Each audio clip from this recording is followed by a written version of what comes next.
Oh, hey, didn't see you there. Wait a minute. What are you doing looking in my house, you pervert peeping Tom?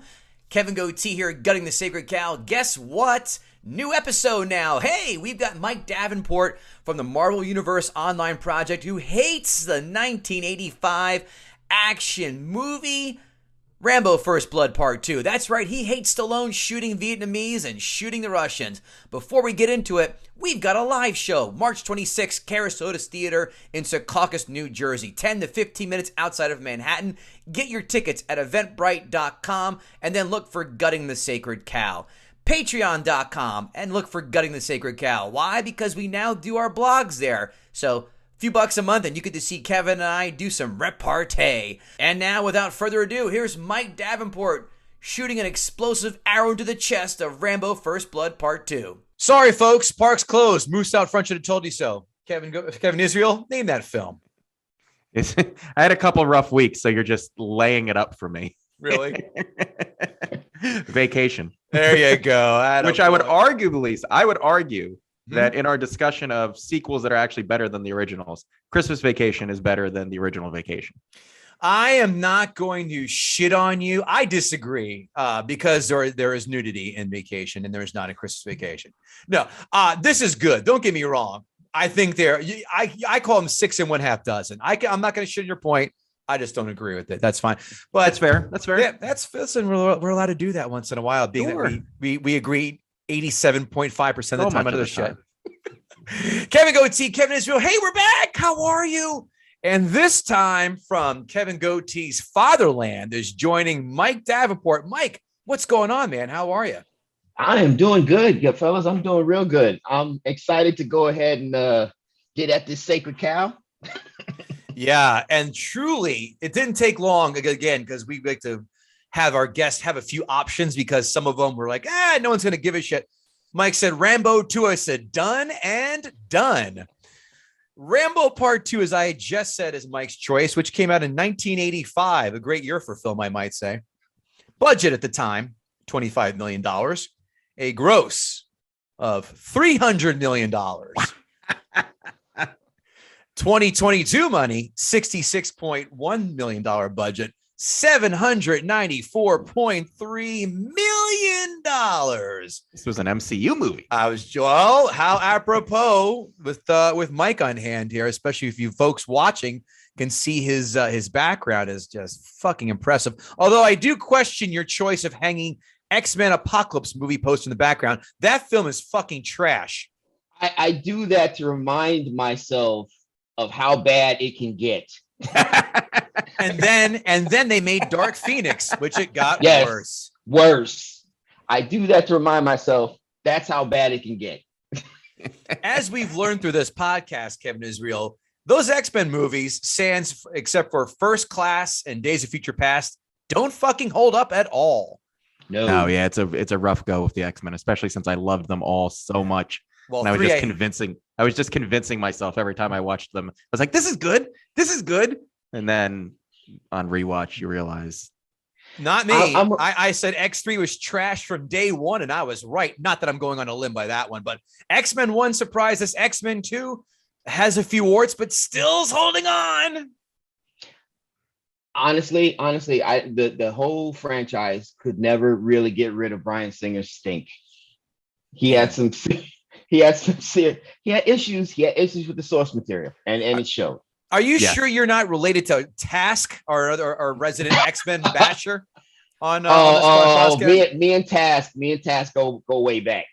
I bet. I mean, the two of you are like fucking Tango and Cash when it comes to hating the X-Men films. Oh, because it could have been so much better, and it wasn't. Yeah. I don't know. I still love First Class and Days of Future Past, but we'll have to bring Mike and Task on for like a joint X-Men bashing episode. There are only two left that I'll allow, and that is First Class and Days of Future Past. So if you hate those, I'll lay the oxen free. Let's talk Rambo. As we all know, IMDb is a score of 1 through 10 with decimal points. Mike, what do you think Rambo Part 2 scored on the old IMDb? 1 through 10 with decimal points. And no cheating. Oh, I would say a 10. I'd say about a 6.5. Kevin Israel. 7-1. One of you is dead nuts on and has won 2 showcases on The Price is Right. And that is not Kevin Israel. It's Mike Davenport, 6.5 on the fucking nose. And you no hands, baby. No hands. Yeah, I was watching thunder. No hands, baby. Can Kevin Israel? He wasn't that far up, but can Kevin Israel answer back? Kevin Israel, Rotten Tomatoes, 1 through 100.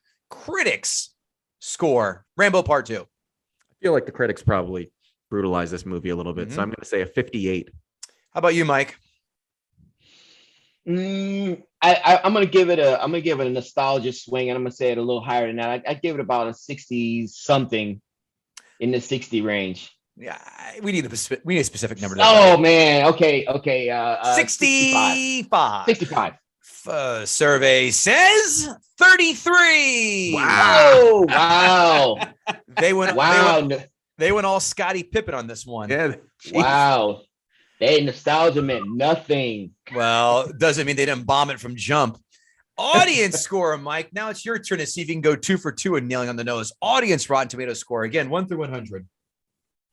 Audience score probably higher than critics score. I definitely say they probably gave it a good. I'm gonna go back with 65. Kevin Israel. I'm gonna go back with 71. I'm gonna say you're both wrong at 60%. Oh, I was close. I was close. All right. Yeah. Horseshoes and hand grenades. Horseshoes and hand grenades. 5 fun facts. 5 fun. I'm not gonna make you guess this. Sylvester Stallone did 4 hours of training a day for 8 months for this film, and also most likely enough steroids that would make Bane and Captain America send shivers up their fucking buttholes. And it's funny because in the original First Blood, he was in shape, but he didn't look like he was a bodybuilder. It was like he was in prison. How did he get in such great shape? And then he took the same amount of cocktail steroids he most likely did and made Rocky 4. Yep. Yeah. Because that was, I think, 87 that came out, by memory serves. Number 2, Stallone vetoed a ton of James Cameron's script. Like, number 1, Rambo was found in a mental hospital by Troutman. That got voted out. But James Cameron recycled that idea for what movie? Terminator 2. Yes, sir. Yes. Stallone also cut out most of the backstory of the POWs. And he said, quote, after my version was slayed, it felt like Rambo was going in the jungle for a 6-pack. Cameron is also quick to point out he did the action scenes and Stallone did the politics. Also, Stallone vetoed. Wow. Get ready for this one. This one's going to make you go, holy shit. I would have loved to see this movie. Rambo had almost had a techie sidekick. Want to take a stab who that was? And I'll give you a hint. The kid. I don't even want the hint. Who are you going to say? The kid from Indiana Jones? Yes. Yes. No, not short round. Oh my God. No. Oh man. I would have that framed on every room in my house. No. Oh my. How about you? How about you, Mike? Want to take a guess, or do you want the hint? Give me the hint. He was huge in the 70s, dead in the 80s, big in the 90s and 2000s to a degree. Oh wow. Jean-Claude Van Damme. John Travolta. John Travolta's right. No way. What? Yes. What? John Travolta. Yep. Holy what crap. was that going to be like? Amazing. That's what. Well, he got vetoed because the sidekick would have had more witty dialogue than Stallone. Lastly, it took more. Well, that would suggest there was any. Yeah. Right. I mean, what had less dialogue, Terminator 1 or this film? Well, also, it took 30 to 40 minutes to get to any of the action in the original script. So there you go. That's just fun fact number 2. I got so excited reading all that. I got so excited. I go, I don't give a shit. We're going way over. Number 3. Oh. When Murdoch starts going over Rambo's bio, he said Rambo has killed 59 people while in Vietnam. How many people did he kill in First Blood Part 2? Take a guess. Oh, there is a number? There is a number. I would say 8. Yeah, I don't think the body count was that high. I'm going to go a little higher, 11. 74, guys. What the fuck is wrong with you? What? Where did he kill all these people? He wiped out a Vietnamese force and Russian mercenaries. Wait. Are you saying? Wait, I missed it. Did you say part Blood. 3? Part 2. Oh yeah, he murdered a small town in part 2. Yeah, I thought we were saying first. Blood. No. Yeah, I thought part 1. So, yeah, he killed more people in 2 days than it did the entire time in Vietnam. Career. Than the it was like a video game. Than the goddamn Tet Offensive. When Ko dies, the woman, Rambo screams "No" 3 times, and then the test audience laughs so hard that they cut that scene. Want to know a bunch of how money hungry people were working in the licensing department? I'll tell you, they were selling real Rambo survival knives, 15 inches long, including the 10-inch blade. Fantastic. One of my friends back in high school actually bought one. So, I did too. I had one. I bought it in Spain when I bought a katana sword when I was 17 years old on my high school trip to Spain. I also had one. Yeah. You know why? Because we're fucking men. You hear that, you pussies? You know what I did with it? Nothing.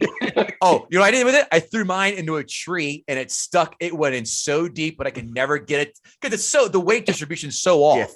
Yeah, it's so off. Quotes. Rambo, what mean expendable?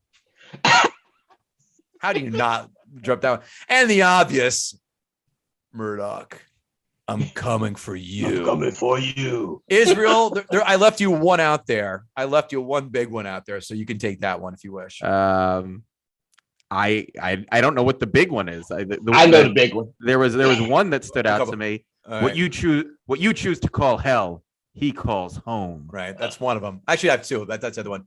Mike, and there was another one. Oh, did I not write it down about war? He says something really cheesy about war. He says, "Oh, to win a war, you need to become war." War. That's Or the bonus, lone wolf calling night dead. Lone wolf calling night dead. That's such colorful terms. Man. Any other quotes, guys? Mike, Kevin, any other quotes out there for you? Do we get to win this one this time? Yeah. Great. And now it's time for the audience to get their fill in and ask Mike questions by Ask a Gutter. We're going to start off first with Eric at Eric4953. I'll be listening. I hope there'll be Wolf's Den the Dragonfly references. You bet your ass, Eric. I took care of that. How could you not love Murdoch? I'm coming for you. What was better? Here's the question. What was better? Rambo's explosive arrows or Bo and Luke Duke's dynamite arrows? Oh, definitely the Bo and Luke explosive dynamite arrows. I gotta go with Rambo because he actually killed people with those arrows. I feel like the Duke boys never actually killed them. Yeah. They shot those around Daisy Duke's pussy just for entertainment. Like Israel said. He shot an explosive arrow into the chest of a commanding officer, and we watched him evaporate. Right. Not even close.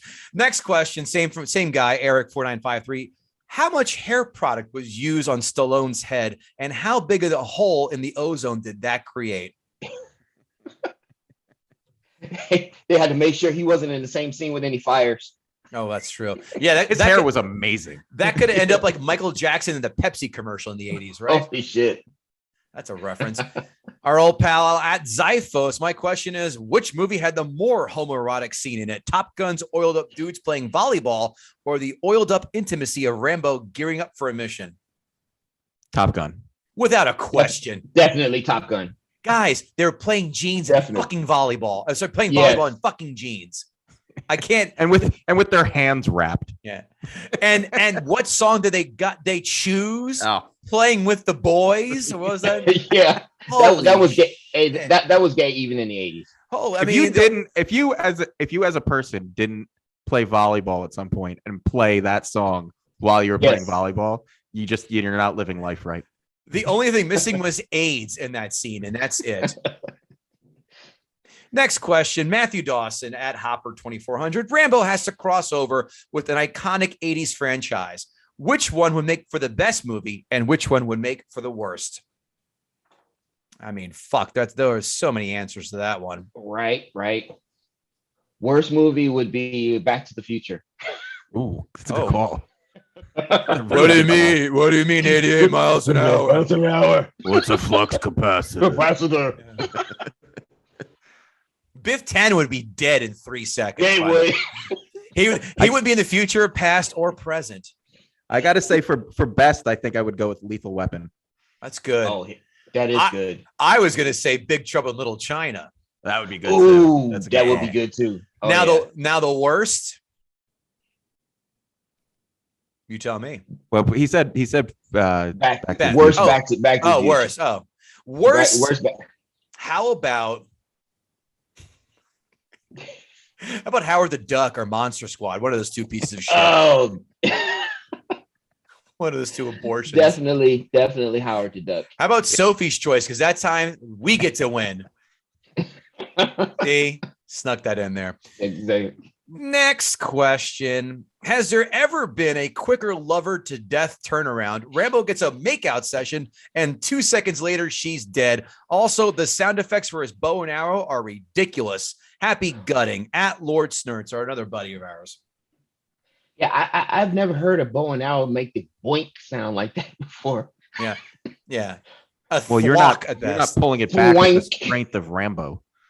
Yeah. Yeah, you're not fucking forearm curling 400 pounds, are you, Mike? I am not, sir. Okay. Dad Delvin Cox, God, all of our friends are chiming in. His question is, does he enjoy the sequels that ramp up the violence to an absurd degree, or would he rather the franchise end at the first one? Well, then it wouldn't be a franchise, Delvin. Oh, it'd be one. Sorry to be a stickler.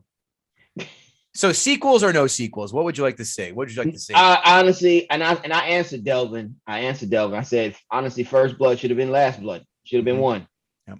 Should have been one. I mean, it would have been good. I mean, we could come back like to this point today and try to make that movie a little better. But you know what? It should have stopped at one. It said what it had to say in one. The rest of it was just 80s money grab, baby. Well, and I don't blame him. I don't blame him for it. As a 15-year-old, me love that movie.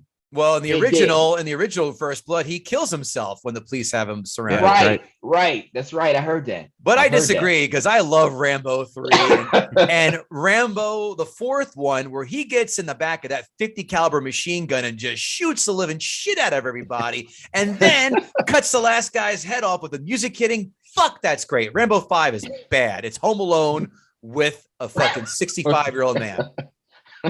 Next question. At Ray Secaucus. Oh, Ray. Rambo First Blood is a deeply introspective and thoughtful look at PTSD and the unappreciated troops after Vietnam. Part 2 is explosions with shouting.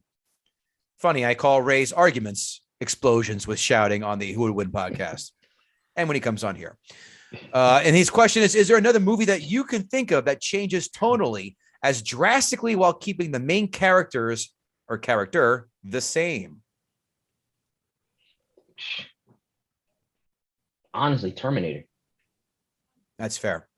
Sustained. Terminator. Great. That's a solid answer. I'd like to go back to my Stifler argument. Oh.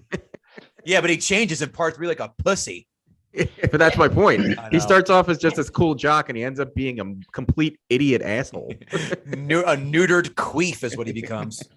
What an about boy. Stifler 101, your professors Kevin Goatee and Professor Kevin Israel. Teaching this for 3 credits, kids. 3 credits. That's right. Your parents paid to send you to school for 2 wise asses. Good news, it's pass-fail. Yeah. That's right. And we have a lovely teacher's adjunct here that we can have sex with at will without getting in trouble. Next up, actually, that's it. So I have one that somebody tweeted at me, and we actually already answered this, but I just want to give him credit because he asked it. Matt at Wicked Awesome asked, I remember back in the 80s how Rambo-style hunting knives were all the rage. Did you ever own one? And we already answered that, Matt. But yes. Good question.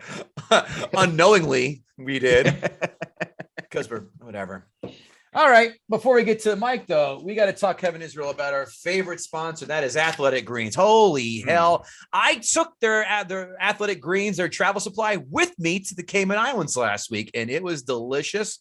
Had a cup of it every morning right before I started poisoning my body with alcohol for the day. But nonetheless, it kept my gut health in check for a matter of half an hour. But Athletic Greens is fantastic. Why?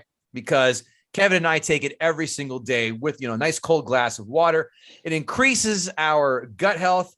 Kevin, I know you love the taste. What else does it about it that that makes you, a fan? Well, I love it. I've taken a lot of supplements over my lifetime, a lot of vitamins. A lot of the vitamins are either giant pills or horrible chalky powder mixes. Athletic Greens actually tastes good. It tastes like it's doing something for you. And best of all, it works. I'm 67 and look at me. I look fantastic. So seriously, Athletic Greens, it works. It helps with your focus. Kick off your morning with it. It's better than a cup of coffee and probably a little bit cheaper. Actually, less than $3 a day, much cheaper than buying a cup of Starbucks coffee. No, thank you. And you're investing in your all-in-one nutritional insurance.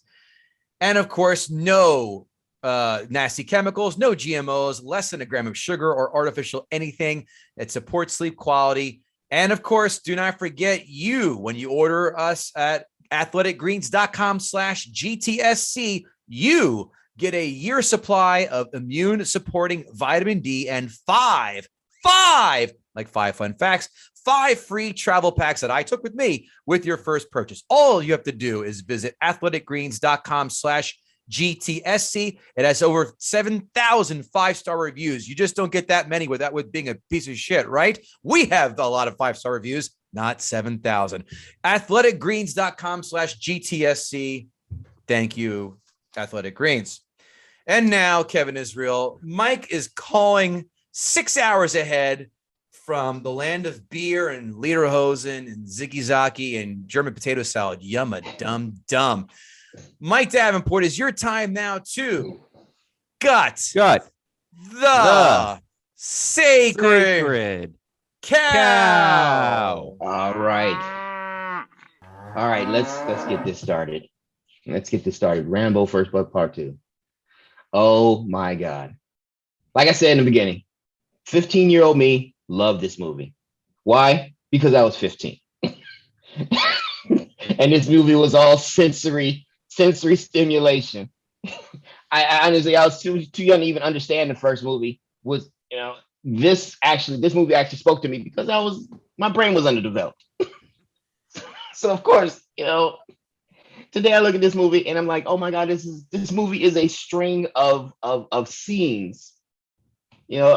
Let's start off from the beginning where, the idea of giving a special operation to a guy that murdered an entire police station. Let's skip over everyone who's actually qualified for this mission and go for the guy that murdered a whole bunch of people in a police station in rural West Virginia. Okay, maybe. If he's gonna kill cops, he sure as fuck is gonna kill Vietnamese soldiers. That's what I think. And that's all well and good, but that wasn't even the mission. They gave him a camera. They gave him a camera as an accessory. They gave him a camera as an accessory to all the machine guns that he had strapped to him going in. See, if I'm only taking pictures, why do I have all of these guns and knives and stuff? Well, you know what? It completes the ensemble. And my man going in with a commercial private jet. Is that how we go into what kind of jet was that? Some kind of freaking Cessna, or not Cessna, but a Streamline or something like that. I think they took the jet from Escape from New York and used that. And they had to have a death-defying. There's a death-defying scene count in every scene. So he couldn't just jump out of the damn airplane. No, he had to fall out of the airplane and almost get strangulated, freaking getting hung up on the side of the plane. And again, 15-year-old me saw that. It's like, oh my God, he's hanging from the airplane. Today, me is like, fucking cut the cord. Jesus Christ. With that massive sword of yours. Yeah, right, exactly. Dude, you literally have a goddamn gigantic knife on your hip. Cut the goddamn cord. This is not an issue. And of course, he couldn't land on target. Of course, he loses all of his shit because this is a video game. Of course, you go into the first mission and you don't have any shit.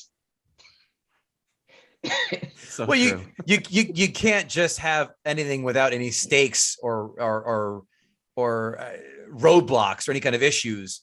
You can't have a clean everything here. I hope you're. You go ahead and say, hey, listen, you can even see him. Let's watch this. He's going to lose all of his shit. He's like, this is where he's going to lose all of his shit. Yeah. So instead of going back to find the bag with all of his shit, no, he just tries to complete the mission with his bow and arrows. That would have been great if he was hanging out the plane and goes, "Oh, there go my keys," or some shit like that. And how did he keep the bow and arrows? How did that stay on? Because it was the level 1 weapon that he had. Oh my God. Yeah, you don't see Felix losing his hammer, do you? Right. Jesus. But yeah, he kept those, he managed to keep those exploding grenades arrowheads though. Well, they were in a pocket. Yeah. That were marked explosive. Yes. in the army font that they spray paint on boxes and shit. I'm like, oh, this is so 80s and I love it. Oh, I gotta give it to the Viet Cong base commander, focused on what he was doing at the time or who he was doing at the time. Oh, with the horse? Yes. Oh my God. Dude's like, I thought I heard something. Oh, no. His hooker comes back, grabs him, pulls him back, and said, "Oh, it must have been nothing." By the way, they revisit this same hooker visiting the barracks trope in Rambo 4 in Laos. Of course they did. Nothing draws attention like hookers visiting the base. And what do Americans know about all those little Asian countries? It was horse. That's all we know. Yeah, that's it. That's all we know. Jungles and horse. Exactly. And tu boku. Me love you long time. Yeah. What else you got, Mike? Let's hear it. Oh my God. Okay. We were talking about. Oh, yeah, that was another good point. The mobile POW camp.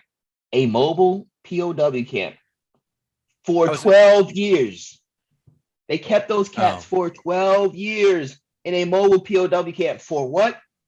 Farming.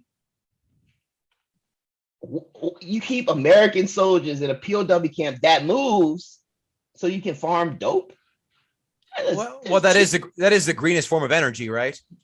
Come on, those cats were in there for 12 freaking years.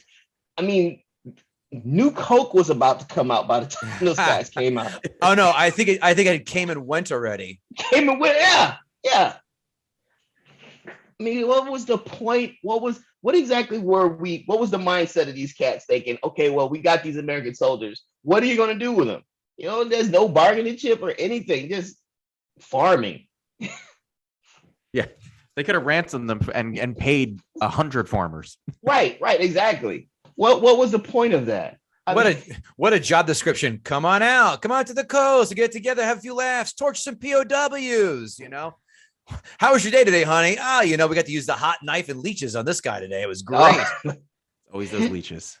He gets in there, and it seems to be that, you knew that he couldn't do this alone. So then Homegirl shows up. And oh my God, it seems like, I don't know where they get makeup in the jungle, but her shit was on point. She looked good. She looked good, right? She looked like she didn't look like Vietnamese jungle good. She looked like runway good. Yeah, no, she was. She brought up bed and go, I gotta put my face on to meet that American liaison. Right, holy shit. She looked good. I mean, she looked like she was playing jungle cosplay or some shit. I'm like, and you knew, it's like, oh my God. As soon as this girl started talking about learning the word expendable and started dreaming about America, He was like, oh, let me look at my watch. Yeah, she about done. she about done. That was the countdown clock to when this chick was about to get done. Man, I don't know if this movie invented that trope, but man, it exploited it to a T.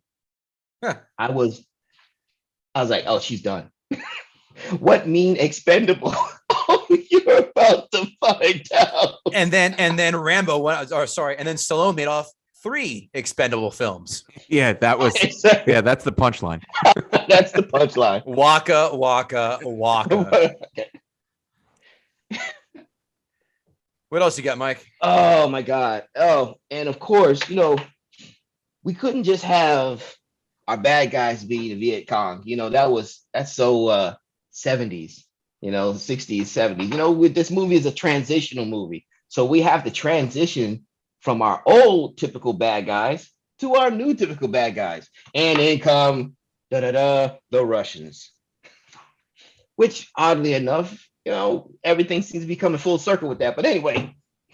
It's old as new. Everything old is new again. Typical Russians. Oh my God. Are you about to go on a racist rant? I'm all ears. No. See, I grew up with the Russians being the bad guys. I joined the military when the Russians were the bad guys. So, I've seen a lot of, but the big Russian guy with the big Russian knives, the big torture guy, is all of these tropes. This is where all these came from. This is the origin story of the Russian bad guy trope. I mean, it's impeccable. And that one cat with the thing on his forehead, the one actor with the thing on his forehead, the bump on his forehead, he's been like Don't act like you don't know that's Victor Maitland from Beverly Hills Cop. Yeah, of course. He's every Russian bad guy. He's everyone in the 80s. He's every bad guy. Victor Maitland, he's every bad guy in the 80s. He was everywhere.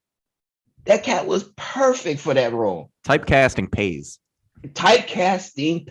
Yes, it does. If you also caught this, this is a split-second thing that I'm a fucking nerd for. One of the prison guards, I forgot his name, but he's one of Arnold Schwarzenegger's closest friends. Yes. At his wedding. He was also the security guard in The Running Man, where he goes at the very end, he's like, go get him. Like, where Killian tells him, go get him. He's like, go get him yourself, kind of thing. And he's also the mall security guard in Mallrats. I forgot. I think Sven is his name. Sven something. Hell of a catch. He's like that. This guy is in he's in a lot of Arnold's movies back then. Yeah. Last time I remember seeing him, he actually played a security guard in the what's the name? The John Wick movie. I think it's the second John Wick movie. No, it was the first John Wick movie. John Wick comes in after my man's son. He's at the club and he goes in the back door and the security guard right there. And he tells him it's time for you to take the night off. That's that cat, same dude. He says, "Thank you, Mr. Wick," and goes off. Good to see him still working. Yeah, his long career that cat had. I'm gonna go over the typical 80s shit. Okay, Infinite Ammo, of course. This whole movie was a celebration of the M60 machine gun, which of course, you just keep feeding bullets into it, and it'll just mow down an entire town. And everything explodes like it's made of gasoline. I love that. I mean, of course, you have to have big explosions, but come on, man, everything blew up like it had gasoline in it. The Jeeps were blowing up like it had gasoline in it. The huts were blowing up like it had gasoline in them. Only thing that didn't blow up like it had gasoline in it were people who just into explosions. The guy who shot with the arrow blew up. Yeah, he blew up in the bits of meat and clothes. Oh my God! Yeah, I'm surprised. This movie felt longer than it was. It felt longer when I was a kid.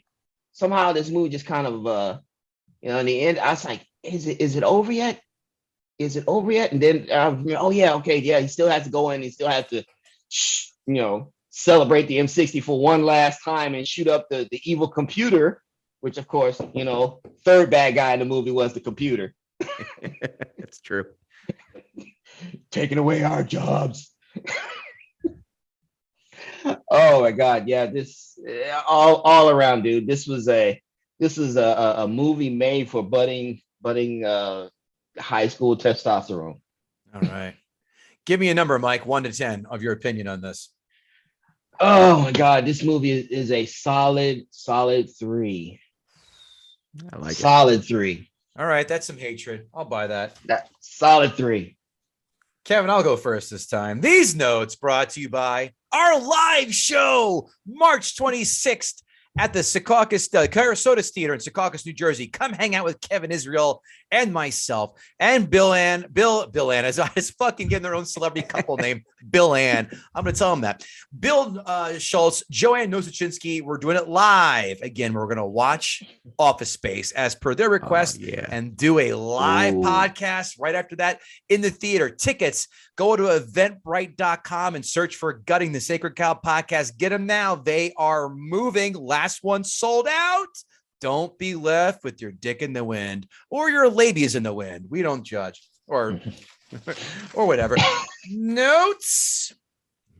Breaking rocks in prison is the cheapest CrossFit class ever, except of course the sodomization in the showers. That's a big hard pass. Hearing that opening Rambo music always sends shivers right up my asshole. Oh, I love that. Okay. I forgot John Kreese was in this. Now that makes 2 of the biggest dickhead roles in the 80s, giving Billy Zabka a nice run for his money. James Cameron co-wrote this. Didn't know that. He's got his fingerprints on some of the best films of all time, except for Avatar. It's not an 80s action film unless you see an extreme close-up of sharpening knives, loading ammo, and flexing the fuck out. Guys, I went to school for film and TV, as I stated before. I am not an aerodynamics major nor minor, but I have a moment of that doesn't happen. The blonde guy who tried helping Rambo cut away his line, wouldn't he be sucked out of that plane as well? Yeah, there was a lot physics wrong with that whole. Yeah. Rambo grabbing a possibly poisonous snake and then leaving it, sneaking up on the lady agent before plunging a knife in her chest. Just another day in the office, right, hon? I'm wondering how since Stallone is so tiny, how he managed to bang over 6 foot tall Brigitte Nielsen. His face must have been at her pussy height the entire time they walked the red carpet with the ladder. Of course, you pull that out of watching Rambo somehow. I think about these things, Kevin, and that's why I know. This podcast Your mind is hard fun. at work. These POWs have 2-week-old beards, not 20-year-old beards. I add Yeah. that. They should have piss yellow beards like homeless bum fights do. They look bad, not bad enough. Yeah. Not bad enough. Kevin Israel's beard is longer than some of their beards. Except today he shaved. I had Rambo Part 2 for Commodore 64, and boy, did that game stink. Suck. The idea was you were in camp. You had to go get the prisoners using the knife and go run up to the barracks and would cut them out, then escort them to the helicopter, then fly the helicopter to the base. But of course, the Russian helicopter would chase you down and then shoot that down. And that was a wash, rinse, repeat game. I repeat, it fucking stunk. How can POW swim after malnutrition and severe beatings? They can't. Cocaine. Right. But they didn't have any, Kevin. No. At best, they had opium, and we all know how that works. Yes. How badass would it be? How badass would it be to fire a rocket launcher? I have shot a sniper rifle. I have shot a 44 Magnum, but shooting off an RPG must be like titty fucking a 1996 Carmen Electra. Your analogies, man. Fun fact. I actually shot a law rocket. I thought you say you. Did you? I thought you say you titty fuck Carmen Electra. That'd be better. I actually shot a law rocket in training. How'd it feel? Oh, it's the Carmen Electra thing. It's definitely the Carmen Electra thing. It was the opposite. It was the opposite of X-Men Apocalypse. What did you blow up with it? A training vehicle, a rusted out tank. Oh, that's awesome. I was hoping you were going to say homeless Polish people, but I guess not. Okay. Hey kids, it's Victor Maitland from Beverly Hills Cop. Where is Serge from Beverly Hills Cop offering to make a lemon twist for Rambo? Of course. That's you get that when he gets home. Yeah. Of course, after a romantic and heartfelt promise to bring Co back, she gets shot. Oh, how Shakespearean. Even the Capulets and I forgot the other one. They didn't die in each other's arms that fast. If that necklace were any tighter, he'd have a guy behind him with a piano wire or a guy behind him at a gay bathhouse. Hiding in mud and then killing that soldier has to be a top 10 kill in movie history. 100%. That scene made this movie. That scene was worth this entire movie. Yep. It was in the commercial. It was in the commercials for it. It was in the commercials for it. Yes, it was. It was in the commercials for it. Well played. They knew. Well played, Mario Kasser. Well played. And George Cosmatos, who also directed Tombstone. These Russians make 0 to less than 0 sound when they're being offed. That kind of goes against every human normal reaction of being killed. They're quieter than someone with a church mouse farting in a library. I like how he took his sweet ass time to knock that bow and then aim at the guy who was shooting at him. He only had 15 seconds for the other guy to draw a bead on him to put him down. Holy shit. A pilot jumping out of a helicopter to his death. This is the second time, well, the original, that we've seen this happen. The second, of course, Get Out, Terminator 2. Out. Now that brings a question for me to ask you two lads. Would you rather take the chance with the knife or jump out of a helicopter 500 whatever plus feet above the earth? Oh, I'm going for the knife. Yeah, knife. 100%. Yeah. I'll take the knife. Can I have the knife, please? Please. Snuck that in there. Surprised there isn't some kind of music montage in this film. They could have easily done that, being it's an 80s film. They could have easily had a music montage while he's killing all the soldiers chasing him. And it should have been the Benny Hill music. Oh, you saw my post the other day, didn't you? Mike, I said my next podcast will be us watching pornos at 2 times the speed while the Benny Hill theme plays in the background. That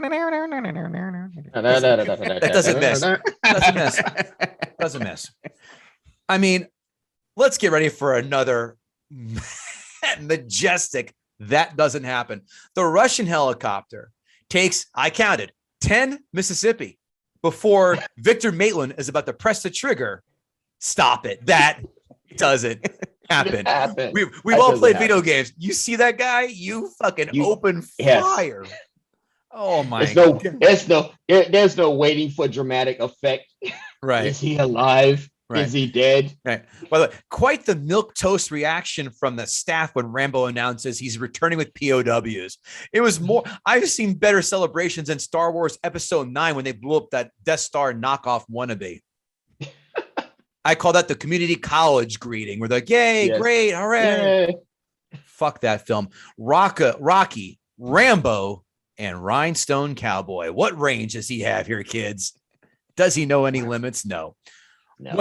When Rambo strikes Kreese with the gun, I would have shit my pants if when he dropped him, he would have said, strike first, strike hard, no mercy. This movie. I was hoping he swept a leg. Right? This movie is exactly what it promises to be. 95 minutes of zero fat, shit blowing up, sly grunting, the entire dialogue, the entire time. One that doesn't happen after another. It's enjoyable. It still sucks me in when it's on cable, and it passes the remote test.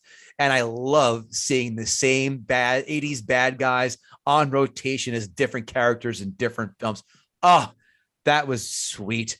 This film Look, it's got warts. We know that. Holy shit, does it have warts? But god damn, did it put a smile on my face as I watched this on the plane home yesterday. 6.5 out of 10. Kevin Israel, I already know where this is going. There it is. Dun, dun, dun. All right, give it the hard pull. Give it the hard pull. All right. So KG took almost all of my points about this movie. So here's the interesting thing about this franchise, and Race the Cane has kind of touched on it. The first movie had a real point to it. It had a story. It really meant something, and the violence all made sense. And the first movie has one of my favorite scenes of all time when Troutman goes in and tells the sheriff who Rambo is and the trouble he's in. I love that scene when he explains to him that this isn't just some vagrant, but they're like, you just pissed off a murder machine, and now he's getting. I love that scene.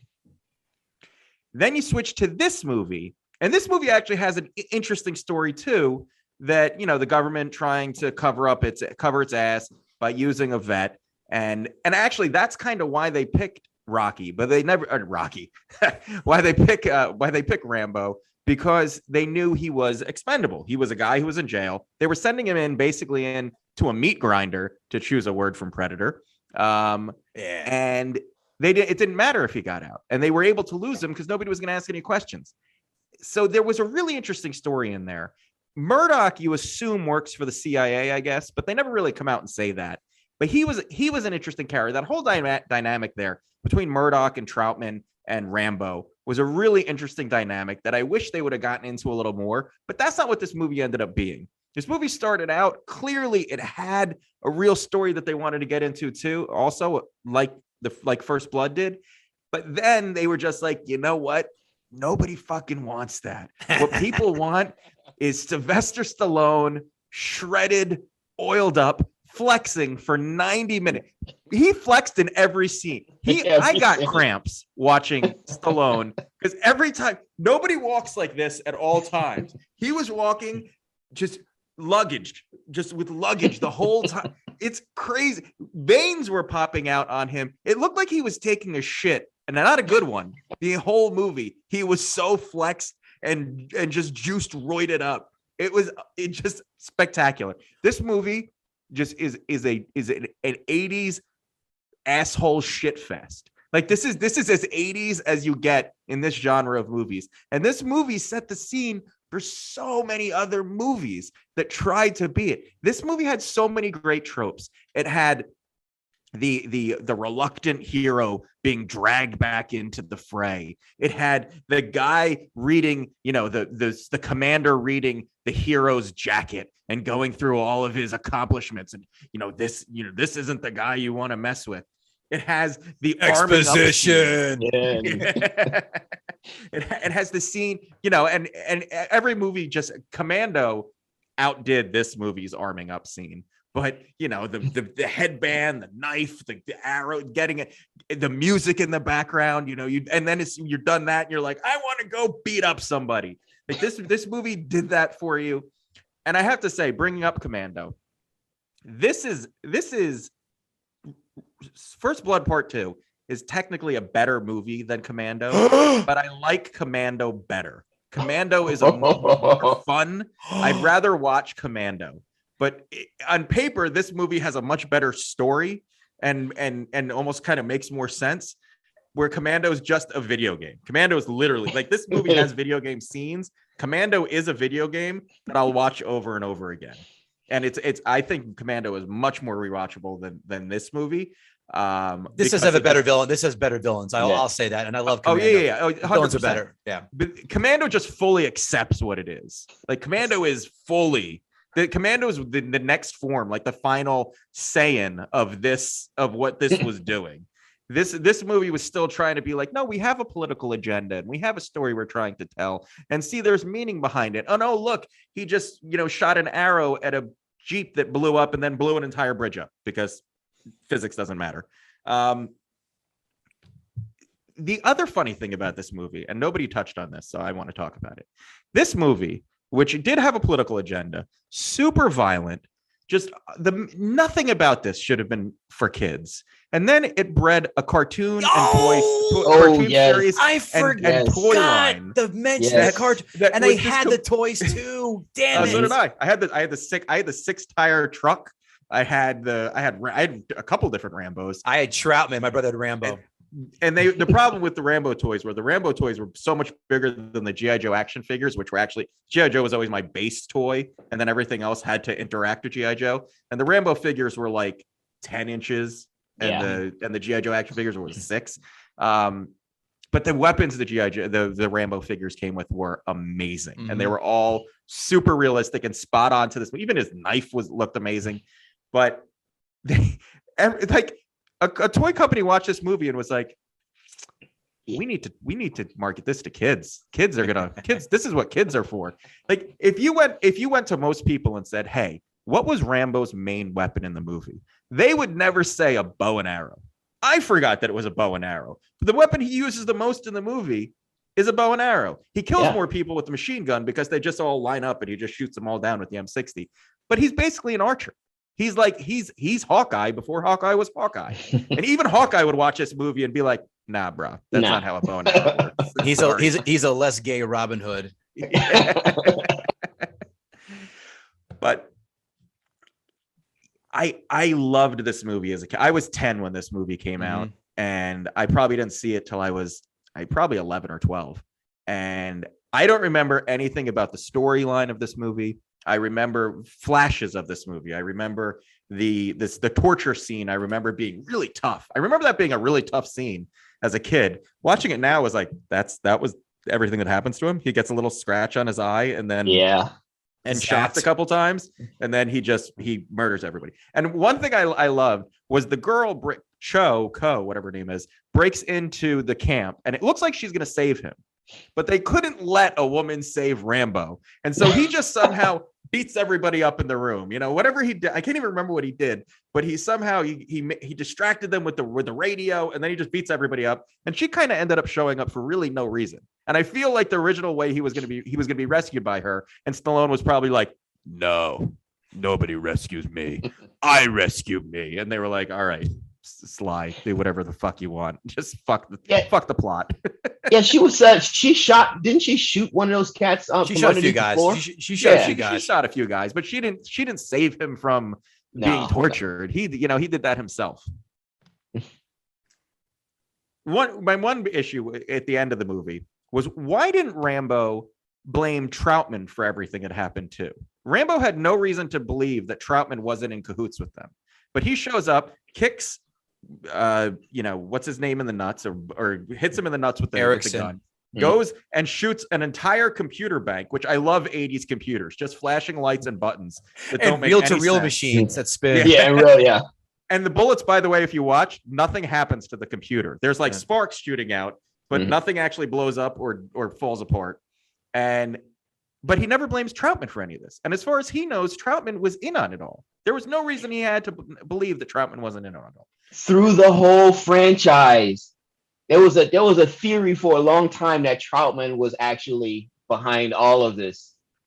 All of his misery. Troutman just keeps throwing him back into the meat grinder. Wait, and then to add insult to injury, Rambo goes to save him in part 3. Yeah, Afghanistan. That's right. That's right. And then in a more ironic tone, he goes to fight the Russians who are occupying Afghanistan, the Mujahideen, and then 20 years later, they go and bomb the World Trade Center, that whole area. Reverse. It all comes full circle. It did not age well. So anyhow, I agree with KG. This is a classic movie. It's not a great movie. It's a movie that existed in its time and will exist, especially in guys. We're all roughly around the same age, and our hearts in a certain way, and we'll look back on it a certain way. On rewatch, the movie definitely didn't hold up. I don't agree that I don't think it's incredibly rewatchable. If it's on cable, I'm definitely probably not stopping to watch it. I'll rewatch First Blood. I love that movie. I think that's a fantastic movie. This is a kind of a watered down, mutated version of that, on Jolt Cola. But I didn't hate watching it. I laughed a lot where you probably definitely weren't supposed to laugh at the movie, but it I don't think it holds up. And especially, but now with the Russians being the bad guys again, was kind of eerie to watch, like them be these cartoonish bad guys, and now it's like they're really, really bad guys actually. So not terrible, not great, not super rewatchable on my part, but it is a huge part of my childhood, and it does what it meant to do. This movie achieves everything they wanted it to achieve when it was in its final cut. For me, it's a 5.5. 1 point off. I thought you were going to say 6 or 6.5. Let's see what the people who didn't laugh when that commanding officer got an explosive arrow in the chest, because I know we all guffawed. These people did not. Critics, 5-star reviews. So powerful and intoxicating is this kind of movie hero that when we see him operating in a flaw-riddled movie like Rambo, we realize that heroic action can override almost any script. True. As subtle as an exploding arrow to the head, it almost feels as if this takes everything that First Blood did so well to restrict and just throws it at the audience doublefold. Fair. Precisely this sort of unapologetically brutal piece of work that's sorely missing from contemporary multiplexes. True. We haven't seen. Really? When's the last time we saw a good quality shoot up film, Mike? Go ahead. Oh goodness. Well, today, I would say, we're missing that. Yep. But that's my point. Yeah. Thank you for making my point. Corny, sure, but a hell of a lot of fun. Signed, Kevin Goatee. Right. It still puts a smile on my face. Critics, 1-star reviews. Oh, this reviewer. I love him already. Ready, Kevin? You're going to know why. Mountains, mud, mutilation, and mortars. I love alliteration, Mike. I'm quite the fan. Mountains, mud, mutilation, and mortars can't keep Rambo down, but a heavy-handed plot, stop it. Unrelenting violence and a screeching soundtrack deliver pummeling blows to viewers. No. A heavy-handed plot? Yeah, I don't think so. I'll say overtones in the last 30 seconds, sure. Right. But the other 94 and a half minutes, nope. Nope. Rambo's significant beefcake factor is so pronounced in First Blood Part 2 that it practically begs to be taken as queer baiting camp. Fair. Sign Joel Osteen. All right, here we go. Get ready. Finally, the blowhard virtue signaling critics have come back to Rotten Tomatoes. All in all, it is a pretty offensive movie, especially to the Americans who fought in Vietnam. No, it's not. Wow. It's not. Why? From its whip 'em up music to doggy cliches, the movie is a rubbish pile. Even the vaunted action scenes don't show fresh verve or tactical flair. They're just stunts with big price tags. Flair. Does he have to wear 18 pieces of flair on his uniform like an Office Space? I don't like to talk about my flair. I hate critics. Amazon 5-star reviews. We finally get to see John Kreese as he was in Vietnam in this classic Karate Kid prequel. Well done. Yeah. But to quote Matthew Lillard from Scream, but wait, there's more. As we expected, he's a total piece of crap. In this unusually named prequel, Rambo First Blood Part 2, we follow the unscrupulous exploits of the titular adversary in the Karate Kid series, John Kreese. While the movie is extremely entertaining and secondary character John Rambo is a complete badass, John Kreese lives up to his name by being a true piece of crap by betraying Rambo when he is most needed. The plot is also quite interesting as it tells the Kreese tale from the perspective of the betrayed John Rambo. A very interesting point of view, in my opinion. In the end, however, we quickly discovered that the Cobra Kai sensei has always been a total piece of garbage. The movie gets 5 stars. The secondary hero, John Rambo, gets 5 stars, but John Kreese gets 0 stars. What an a-hole. Sign Billy Zabka. That might have been my favorite review you've ever read on this podcast. Let me tell you, Wow. the first one that popped up, my eyes were like cartoon cat character eyes. Like, this is making the cut. In fact, it's in first position. I am not a Rambo diehard. I am a Rambo diehard fan, and I have all the Rambo movies already. However, not in 4K. The Rambo 2 in 4K in my 4K DVD player and 4K measly 75-inch, not 85-inch TV. It is an awesome movie in 4K. And with my Clips 6 speakers, it is outstanding. I highly recommend all the Rambo movies in 4K if you can afford it. I have to wait for them to go on sale on Amazon. I love the audio nerds who have to fucking name drop all the right. Oh my God. Dude, what was that? A commercial for his shit? Who was that? Mr. Bose? No. I went to see Rambo 2, aka Rambo Missions movie back in 1985 when it first came to the theaters. I went to see it while on leave from the military with my dad. It was a fantastic movie for its time and made me damn proud that I was in the military and serving my country, just as my dad did after the Korean War and the Vietnam War. Sadly, my dad passed away in 2010 on January 1. Happy New Year. In his loving memory, and also remembering seeing Rambo 2 together, which is the very first time that I understood my dad and what he went through in Vietnam and Korea, and bonding so closely with him that at the time I had a Rambo style survival knife made by hand to honor him. Now, whenever this is great, whenever I grab my beautiful knife to use it, even though it is not an exact Rambo 2 knife replica, I can still hold it and remember my dad and that wonderful time we spent together watching Rambo 2. Thanks for reading. I'm glad this guy put his dad's memory into a knife where he stabs runaways, hobos, and subway passengers. Right? Oh, cringe. What is that guy doing with this? Whenever I grab my knife to use it, to commit murder. What is he using that sword for? To cut up the postman. Love the Rambo movies bought from my son and I to wash, she wrote, together. These movies are great, where each movie gets better and better. Instead of the first one being good and going downhill, these actually get better.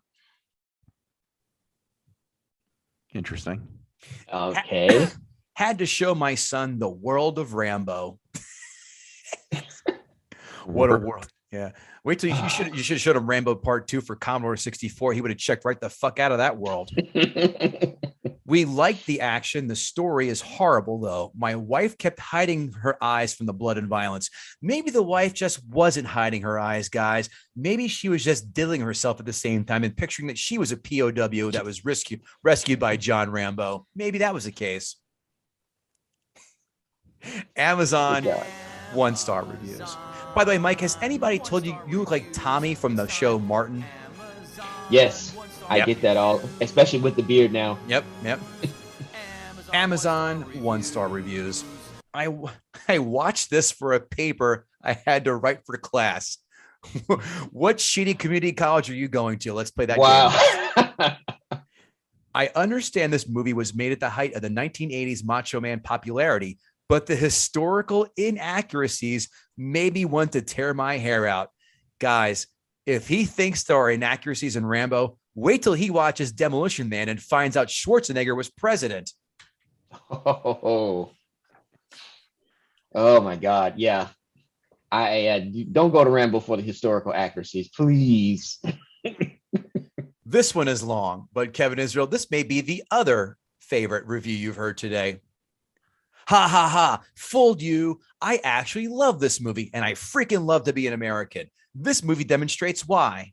guns, bombs, rocket-laden helicopters, a hot Asian chick, and more guns. What else do you need for life? I almost wet myself when I saw this movie at the theater back in the 80s. Rambo is a new archetype of man, the new mythological pedagogical device meant to help us realize our human potential. Come on, let's be honest. We've all been screwed by the man. We've all been sent on errands meant to fail just to make our superiors look competent. We've all been abandoned under direct command. And these are the people you protect with your pain, in quotes. We're just grocery store clerks sent to collect the bill. Sorry, Apocalypse Now reference. But do you think I'd care if I was left alone on a mountaintop surrounded by a division of North Vietnamese armed with AK-47s all after my arse? Not in your life, baby. At least, not after I saw this flick. I knew I'd still be able to take care of business, provided I had a trusty sidearm, which was sprayed with mildew and had an emaciated countryman who'd been incarcerated into a stupor as a sidekick. You may scream. Fuck. You may scream. There is no scream. There is no shame. No, my friend, you may scream, you Soviet tool, when Rambo rips you limb from limb in a fit of homicidal vengeance. Don't bother me with that touchy-feely pap like Platoon or Saving Private Ryan or Schindler's List. Jesus Christ. Bruh. Wait. We're not done. Any real man knows that this is what war is really about. I can't recommend this movie enough. It will absolutely satisfy any lust you may have for ultraviolence. God bless. Bruh, who hurt you? The FBI needs to put a marker on this guy. Dude, for real. I'm more in love with the fact how this guy tried to Kaiser Soze everybody in the Amazon 1-star review section. The next one. The dialogues are so bad. The acting is so ridiculous that I did not know if I would cry or laugh when I saw the movie. This flick is worse than the stuff I've seen since the Chuck Norris series. Now, guys, we all know that he would not have the balls to tell Chuck Norris this because, according to Chuck Norris facts, he can snatch this man's trachea clean out of his neck while being 3 states away while giving anal to Celine Dion. True. It's true. True. Next to Rocky, the character of Stallone's will go down in the history of the worst thing since Lee Majors. How dare he? I was disappointed with the lack of logic to this movie, unlike the first, which was good. After this is the most horrific movie sequel ever to been released since the Killer Tomatoes films. Wow. Signed Farrah Fawcett. I literally almost lost my life after watching this movie when it first came out. My friends went to see it and told me that it was so funny that we had to go. The entire theater was jam-packed and we had to sit in the front row, ROWE. I was eating popcorn and we were both laughing so hard at how dumb and ridiculous that it was. I sucked a piece of popcorn down my throat. And when they tell you that you are choking, you can't make a sound, they are right. I managed to lean forward, stick my finger down my throat, and dislodge the meddlesome piece of puffed corn. Now, that is how stupid this movie is. It is so stupid that it almost killed me. Now, that is stupid. All right, Kevin Israel, on 3. 1, 2, 3. That didn't happen. No. Yeah, no. Kevin Israel, did Mike Davenport gut this sacred cow? This sacred cow came armed with an M60, a rocket launcher, a massive knife with a compass in the handle. Yeah. And was ready to fight. It's oiled up. Mike brought it, but I think this cow is still standing. Yeah, no, you definitely look. You went bow to pistol with this thing, and it was close, but I think Rambo is going to continue to be the great American hero. I don't know. If cow, I don't know how to say it in cow, but it's never over. Moo. Mike, it was a great job, Mike. Yeah. Thanks. Mike, tell the fine folks what you're up to and where we can find you. All right. I am the creative director of the Marvel Universe Online project. You can find me usually on Twitter, but we're also on Facebook and Instagram. Or you can come to our website, check out the project at www.themarveluniverseonline.com. Nice. And we can also find you on reruns of Martin. Yes, you can. Tell them what's up. Kevin Israel, how about you? Check out my website, kevinisrael.com, for upcoming comedy dates. There's stuff flowing in. March and April look like they're going to be pretty busy. And more importantly, like Kev said earlier, get your tickets to our live show on March 26th in Secaucus, New Jersey. It's going to be a blast. We're going to watch Office Space in the theater. That alone should get you to come out. When can you see that movie in the theater? You haven't been able to see that movie in the theater for decades. And now you can. And not only that, you get to watch it and then get to hear why Bill Schulz and Joanne Nosuchinsky hate the movie.